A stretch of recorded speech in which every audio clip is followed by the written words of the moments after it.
తమిళనాడు రాష్ట్ర రాజకీయాల్లో వ్యూహాలు ప్రతి వ్యూహాలు రచిస్తూ ముందుకెళ్తున్నాయి. అక్కడ ఉన్నటువంటి విజయ్ పార్టీ కావచ్చు, టీవీకే, అట్లాగే డిఎంకే పార్టీ కావచ్చు, ఏఐడిఎంకే కావచ్చు, అట్లాగే అక్కడ ఉన్నటువంటి వామపక్షాలు, ఇంకా అనేక రకాల పార్టీలు. మొత్తం మీద దేశ ప్రజల యొక్క దృష్టిని తమిళనాడు రాష్ట్ర రాజకీయాలు ఆకర్షిస్తున్నాయి. ఏంటి మరి అక్కడ ఏం జరుగుతుంది? విజయ్ పార్టీకి వచ్చినటువంటి ఓట్లలో పూర్తిగా అధికారంలోకి రాకపోయినా 108 సీట్లలో తను గెలుపొందిండు, తన పార్టీ అభ్యర్థులు గెలుపొందిర్రు.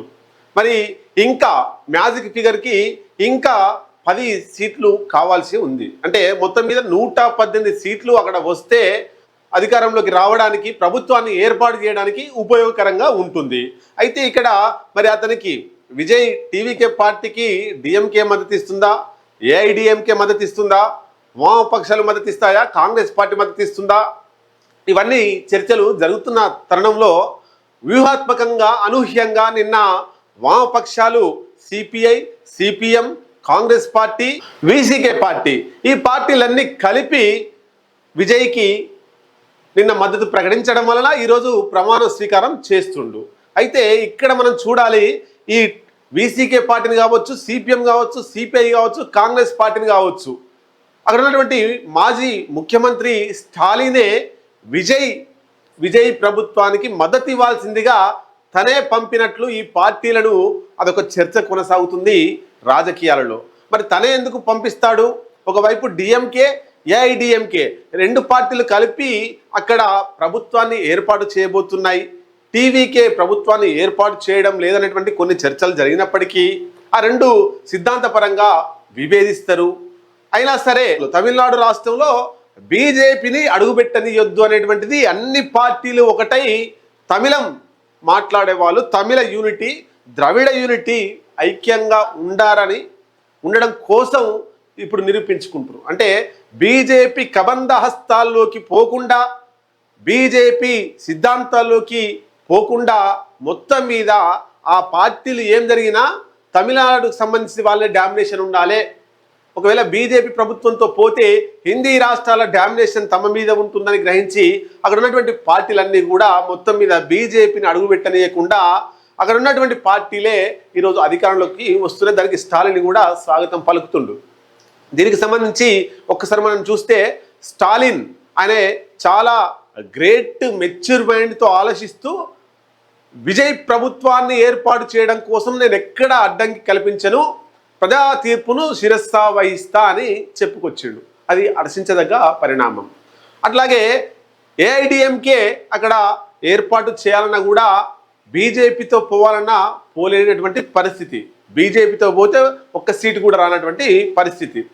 మరి ఇక్కడ మనం మాట్లాడుకోవాల్సింది ఏంటి అంటే ఈ సిపిఎం, సిపిఐ పార్టీని, విసికే పార్టీని, కాంగ్రెస్ పార్టీని, తర్వాత డిఎంకే పార్టీ, ఈ పార్టీలన్నీ కలిపి అక్కడ కూటమిగా పోటీ చేసినాయి మొన్న ఎన్నికల్లో. ఇప్పుడు డిఎంకే రాలేదు కాబట్టి తన కూటమిలోని మిగతా పార్టీలను విజయ్ పార్టీ వైపు, టీవీకే పార్టీ వైపు స్టాలినే పంపించిండు అని అంటున్నారు చాలామంది. ఎందుకు అట్లా పంపించడం వల్ల స్టాలిన్కు ఏం లాభం అనే విషయం మనం ఒకసారి చూస్తే, తమిళనాట టీవీకే అధినేత విజయ్ ప్రభుత్వాన్ని ఏర్పాటు చేసేందుకు డిఎంకే అధినేత ఎంకే స్టాలిన్ తెర వెనుక ఎత్తుగడలు వేసినట్లు విశ్లేషణలు రాజకీయ వర్గాల్లో జోరుగా చర్చలు నడుస్తున్నాయి. గత 2 రోజులుగా జరిగిన పరిణామాలను నిశ్చితంగా చాలా జాగ్రత్తగా పరిశీలిస్తే ఇక్కడ డిఎంకే చాలా లోతైన రాజకీయ వ్యూహంతో ముందుకు పోతుంది. తమిళనాడు రాష్ట్ర రాజకీయాల్లో కావచ్చు, తమిళనాడు ప్రభుత్వం రాష్ట్రంలో ప్రభుత్వాన్ని ఏర్పాటు చేయడంలో కావచ్చు. ఎందుకు వ్యూహాత్మకంగా ముందుకు పోతుంది అన్నట్టు చూస్తే తమ కూటమిలోని పార్టీలు విసికే, సిపిఎం, సిపిఐ, కాంగ్రెస్ ఇవన్నీ కూడా డిఎంకే పార్టీ తోటి కూటమిగా కట్టినవి మొన్న ఎన్నికల్లో. తమ కూటమిలోని పార్టీలు ఒక్కొక్కటిగా టీవీకేకు మద్దతిచ్చేలా, విజయ్ పార్టీకి మద్దతిచ్చేలా స్టాలినే పావులు కదిపారని రాజకీయ విశ్లేషకులు భావిస్తున్నారు. అయితే స్టాలిన్ నేతృత్వంలో గురువారం డిఎంకే ముఖ్య నేతలు పలుమార్లు అంతర్గతంగా వాళ్ళ పార్టీకి సంబంధించి ముఖ్య నాయకులతో అంతర్గతంగా సమావేశాలు గురువారం రోజు నిర్వహించుకున్నారట. ఆ తర్వాత శుక్రవారం కూటమి పార్టీలైనటువంటి వామపక్షాలు సిపిఎం, సిపిఐ, విసికే, ఐయుఎంఎల్ కూడా కూటమిలోని పక్షమే. ఈ అన్ని పార్టీలతోటి స్టాలిన్ మాట్లాడిండు, సుదీర్ఘంగా చర్చలు జరిపిండు. అయితే ఇక్కడ ఆ పార్టీలు కూడా తమ నేతలతో అంతర్గతంగా ఆయా పార్టీల నేతలతో, ఆయా పార్టీ కార్యకర్తలతో, ముఖ్య కార్యకర్తలతో సమావేశాలు ఏర్పాటు చేసుకున్న తర్వాత టీవీకేకు మద్దతుగా తొలుత వీసీకే పార్టీ మేము మద్దతిస్తున్నాం విజయ్కి అని చెప్పిర్రు. ఆ చెప్పిన తర్వాత ఐయుఎంఎల్ పార్టీ కూడా విజయ్కి మేము మద్దతిస్తున్నాం అని చెప్పారు. అంటే ఈ డిఎంకే పార్టీతో ఉన్నటువంటి పార్టీలు, ఈ కూటమిలో ఉన్నటువంటి పార్టీలు ఐయుఎంఎల్తో పాటు వీసీకే పార్టీ రెండు కూడా మద్దతు తెలిపినాయి. అయితే అధికారికంగా ఎట్లాంటి ధృవీకరణ ఇంతవరకు చేయలేదు. మరి ఇట్లా కూటమిలో కాంగ్రెస్ తీరుతో ఓవైపు అసంతృప్తిగా ఉన్నప్పటికీ మిగిలిన మిత్రపక్షాలు తెలివిగా టీవీకే వైపు ప్రయోగించింది డిఎంకే అనేటువంటి చర్చ నడుస్తుంది. ఒకవేళ తన కూటమిలో ఉన్నటువంటి Congress, IUML, VCK, CPM, CPI పార్టీలు టీవీకేకు మద్దతు ఇవ్వకపోతే మళ్ళీ బీజేపీ టీవీకేలోని కొంతమందిని కొని బీజేపీ ఏఐడిఎంకే అధికారంలోకి వచ్చే అవకాశాలు ఉన్నాయని గ్రహించినటువంటి పార్టీలు స్టాలిన్ మొత్తం మీద విజయ్కి మద్దతు ఇవ్వడం కోసం ప్రయత్నాలు చేసిండు. అయితే దీనికి సంబంధించి రంగంలోకి రాహుల్ గాంధీ, ఖర్గే కూడా దిగిర్రట. మరోవైపు వీసీకే అధినేత తిరుమావాలన్ వన్తో ఏఐసిసి అధ్యక్షుడు మల్లికార్జున ఖర్గే అట్లాగే రాహుల్ గాంధీ శుక్రవారం ఫోన్లో మాట్లాడి డిఎంకే పార్టీకి మద్దతు ఇవ్వాల్సిందిగా వాళ్ళు కోరారు. అట్లే వీసీకే టీవీకే పార్టీకి మద్దతు కూడా తెలిపింది. సిపిఎం ప్రధాన కార్యదర్శి ఎంఏ బేబీ, సిపిఐ ప్రధాన కార్యదర్శి డి రాజాతో కూడా వాళ్ళు ఫోన్లో మాట్లాడినట్టు మనకు సమాచారం. మొత్తం మీద 3 పార్టీలు నిర్ణయం తీసుకుని మద్దతు ప్రకటిస్తామని శుక్రవారం ఉదయం ఎంఏ బేబీ సిపిఎం ప్రధాన కార్యదర్శి ఎంఏ బేబీ వెల్లడించారు. మొత్తం మీద అనుకున్నట్టుగానే టీవీకే పార్టీకి ఈ పార్టీలన్నీ కూడా మద్దతు తెలపడంతో ఈరోజు ప్రమాణ స్వీకారం చేయబోతుండు. ఈ టోటల్ ఎపిసోడ్లో స్టాలినే గేమ్ ఆడినట్లు రాజకీయ వర్గాల్లో జోరుగా చర్చ నడుస్తుంది.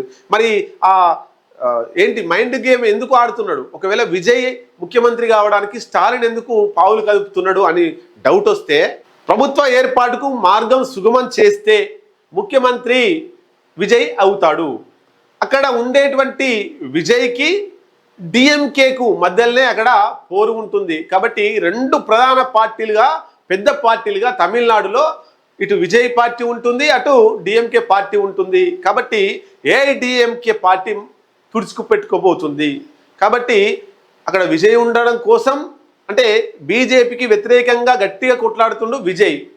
ఏఐడిఎంకే ఒకవేళ పోతే బీజేపీతో పోయే కూడా ప్రమాదం ఉంటుంది. కాబట్టి ఏది ఏమైనా ఏఐడిఎంకే అధికారంలోకి రావద్దు అని విజయ్కి మద్దతు ఇవ్వడం కోసం ప్రయత్నం చేసిండు స్టాలిన్. ప్రభుత్వ ఏర్పాటుకు మార్గం సుగమం చేయడం, మిత్రపక్షాలతో కూడిన ప్రభుత్వాన్ని ఎదుర్కోవడం ఒక ఎత్తు అయితే, డిఎంకేతో 1 సీటు కలిపి మొత్తం 60 మంది ఎమ్మెల్యేలతో బలమైన ప్రతిపక్ష పాత్ర తీసుకోవడం మరో ఎత్తు. తద్వారా అన్నా డిఎంకే నేతృత్వంలోని ఎన్డీఏను అటు ప్రభుత్వంలోని ఇటు ప్రధాన ప్రతిపక్షంలోని అంటే ఏఐడిఎంకే కూడా ప్రధాన ప్రతిపక్షంలోకి రాకుండా అధికారంలోనే విజయ్ ఉంటాడు తమిళనాడులో.